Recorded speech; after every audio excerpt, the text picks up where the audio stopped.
anything that God has called you to do is going to require some order, discipline, perseverance. Whatever he's calling you to do is going to stretch you. And if you don't put a plan in place, if you don't have the vision that God has given you written out, you might forget when you begin to get stretched. You might forget what God called you to do. You might forget the vision that he gave you a few months ago when you first heard from him, when you first started whatever he called you to start. And I think it's so important that whenever God gives you a vision, whenever God calls you to something, it is important to put in place some order and some discipline in your life to be able to steward that all the way through. Somebody can be great at selling something. Somebody can be great at bringing in clients for personal training.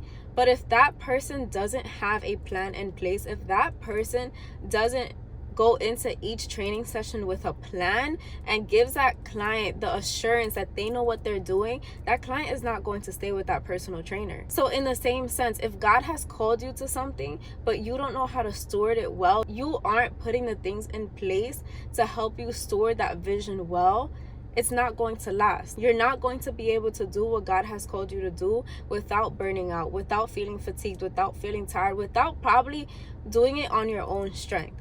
And one thing for sure, anything that we do in our own strength cannot be sustained, especially when it is a vision from God. If God called you to something, rest assured that he will guide you through it, but do not take it into your own hands. Do not feel like it is out of your strength that you can do this. Always bring it back to the feet of Jesus. Always run back to the feet of Jesus. God is calling you to a higher you in 2026, and it is going to require a deeper level of prayer and a deeper level of intimacy. Lock in.